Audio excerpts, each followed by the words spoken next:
بسم اللہ الرحمن الرحیم۔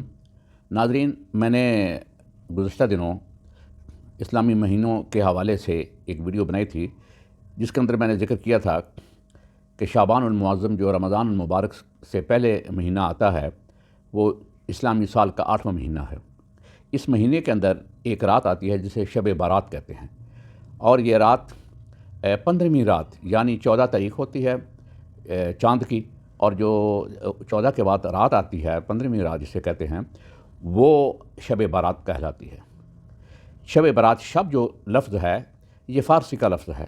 شب کے معنی ہیں رات، جسے انگلش میں آپ نائٹ کہہ لیں اور عربی میں اللیل یعنی رات کہہ لیں، تو شب مینز رات۔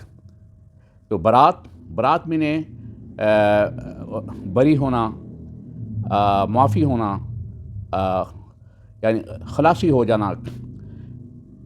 اسے اس لیے کہتے ہیں شب برات، یہ شب برات اس لیے اس کا نام ہے کہ اس رات حدیث پاک میں آتا ہے کہ اللہ تبارک و تعالیٰ عام معافی کا اعلان کرتے ہیں۔ وہ لوگ جو اللہ کی عبادت میں، اللہ کے ذکر میں مشغول ہوتے ہیں، اللہ کے بندے ہیں، اللہ تعالیٰ ان سب کے لیے عام معافی کا اعلان کرتے ہیں۔ گناہ گار بھی ان کے اندر شامل ہیں، وہ جو اللہ کے ذکر اذکار میں موجود ہوتے ہیں۔ تو لیکن 5 لوگ ایسے ہیں جن کی بخشش نہیں کی جاتی۔ ایک ان میں سے وہ ہے جو مشرک، جو اللہ تعالیٰ کے ساتھ کسی کو شریک ٹھہراتا ہے، اور دوسرا وہ شخص جو متکبر ہے، یعنی مخلوق خدا کے ساتھ وہ متکبرانہ رویہ رکھتا ہے۔ کیونکہ تکبر جو ہے، یہ متکبر، یہ اللہ تعالیٰ کی صفت ہے، اللہ تعالیٰ کی شان ہے۔ اب اگر کوئی شخص متکبر ہو اور تکبر اختیار کرتا ہو تو وہ اللہ تعالیٰ کو یہ پسند نہیں ہے۔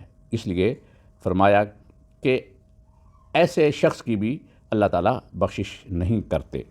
اور تیسرا شخص وہ ہے جو والدین کا نافرمان ہو، یعنی ایسا شخص جو اپنے والدین کے لیے تکلیف دکھ کا باعث ہو، ان کی نافرمانی کرے، دنیا کے اندر ان کے لیے پریشانی کا سماں پیدا کرے، ان کی کوئی خدمت نہ کر سکے، خدمت تو دور کی بات بلکہ وہ اس کے ہاتھ سے تنگ ہو، نافرمان اولاد، ایسے شخص کی بھی بخشش اللہ تعالیٰ نہیں کرتے۔ اور چوتھا آدمی وہ ہے جو شرابی، یعنی جو شراب پینے کا عادی ہو، مسلسل شراب پیتا ہو، ایسے شخص کی بھی، کیونکہ اللہ تعالیٰ نے اسے قرآن مجید میں حرام اور نجس قرار دیا ہے۔ یہ فرمایا کہ یہ نجس ہے، اور نجس چیز جو ہے وہ اللہ تعالیٰ کے نزدیک، علماء سب کے نزدیک یہ حرام ہے، اس کا استعمال ناپاک چیز کا۔ بعض اوقات حلال چیز جو ہے وہ بھی حرام ہوتی ہے، اس کا استعمال یا کھانا حرام، چیز پاک ہوتی ہے، لیکن جو چیز ہو ہی نہ پاک اس کے تو حلال ہونے کا سوال ہی پیدا نہیں ہوتا۔ اس لیے جو شرابی ہے تو اس کی بھی بخشش نہیں ہوتی، جو یعنی عادی ہے، کبھی کبھار کوئی غلطی ہو گئی، وہ اللہ تعالیٰ بخشنے والا ہے۔ اور 5واں وہ شخص جو دل میں بغض رکھتا ہے، کینہ رکھتا ہے، کیونکہ مومن جو ہیں ان کی صفات میں سے ایک صفت یہ ہے کہ وہ ایک دوسرے کے خلاف بغض نہیں رکھتے، کینہ نہیں رکھتے۔ اسی لیے صحابہ اکرام کی جو صفات بیان کی گئیں اور رحماء بینہم کہا گیا۔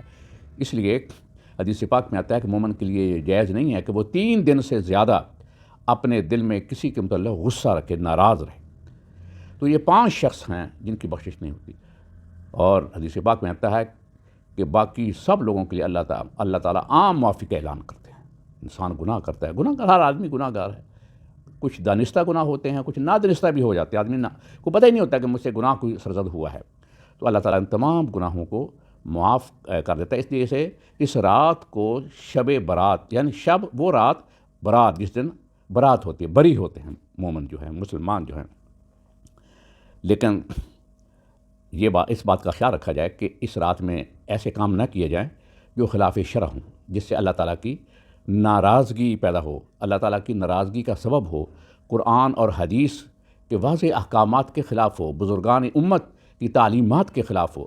بہت سی چیزیں ہم نے اپنی تفریح تباہ کے لیے گڑھ لی ہیں کہ چراغاں کیا جا رہا ہے، ڈول ڈمکا ہو رہا ہے، مجلسیں ہو رہی ہیں، اور جناب کھانے بن رہے ہیں، اور جناب طرح طرح کے کھانے بنا کر وہ ہم اپنے عزیز و اقارب میں بھی بھیج رہے ہیں۔ تو یہ ان کی کوئی حیثیت نہیں ہے۔ اور ایسی چیزوں کا فائدہ بھی کوئی نہیں، بلکہ بعض چیزیں ایسی ہیں جو فضول خرچی میں آ جاتی ہیں، اس لیے ان سے احتیاط کرنی چاہیے۔ جو مناسب آپ روزمرہ کا کھانا کھاتے ہیں وہ ضرور کھائیں، وہ اچھا کھانا بنائیں، ایسی کوئی بات نہیں ہے، اور کوئی صدقہ خیرات کرنا ہے وہ بھی کریں۔ اس لیے یہ جو رات ہے، یہ چونکہ برات کی رات ہے، عام معافی کی رات ہے، اس لیے اللہ تعالیٰ کے دربار میں حاضر ہو کر، سر بسجود ہو کر اللہ کی عبادت کی جائے، اللہ کا ذکر کیا جائے، اللہ کو زیادہ سے زیادہ راضی رکھنے کی کوشش کی جائے، اور اس بات کی کوشش کی جائے کہ حقوق العباد جو ہیں، بندوں کے حقوق ہیں، ان کو ادا کرنے کی پوری کوشش کی جائے۔ حقوق العباد میں اولاد کے بھی حقوق ہیں، والدین کے حقوق ہیں، بیوی میاں بیوی کے آپس کے حقوق ہیں، بہن بھائیوں کے حقوق ہیں، عزیز رشتہ داروں کے حقوق ہیں، محلے داروں ہمسایوں کے حقوق ہیں۔ ان تمام حقوق کو مد نظر رکھتے ہوئے ان کو ادا کرنے کی کوشش کی جائے، یہی سب سے بڑی نیکی ہے، کیونکہ حدیث پاک میں آتا ہے کہ الخلق عیال اللہ، یہ جو مخلوق ہے یہ اللہ کا کنبہ ہے۔ اب آپ دیکھیں کہ اگر کسی شخص، ہمارے بھی کنبے ہیں، سب کے کنبے ہیں، خاندان ہیں، اگر کوئی شخص ہم سے تو بڑا پیار کرے، بڑی محبت کرے، لیکن ہمارے خاندان سے، ہمارے کنبے کے کسی فرد سے، کسی ایک فرد سے بھی اگر وہ دشمنی رکھتا ہے تو وہ ہمارے ساتھ اس کا پیار کرنا کوئی معنی نہیں رکھتا، فضول ہے، وہ ہمارا بھی دشمن ہے۔ اسی طرح اگر کوئی شخص اللہ تو بڑی کرتا ہے، ہاں جی، لیکن اللہ کی مخلوق کو تنگ کرتا ہے، اللہ کی مخلوق کو پریشان کرتا ہے، مخلوق کے خدا اس سے تنگ ہے اور وہ مخلوق کے خدا کا دشمن ہے، تو وہ اس کی عبادت کا اور اللہ سے پیار یا ذکر کرنے کا اس کا کوئی فائدہ نہیں ہوگا، جب تک مخلوق خدا کی خدمت کو اپنا شعار نہیں بنائے گا۔ اللہ تعالی ہمیں اس کی توفیق دے، آمین۔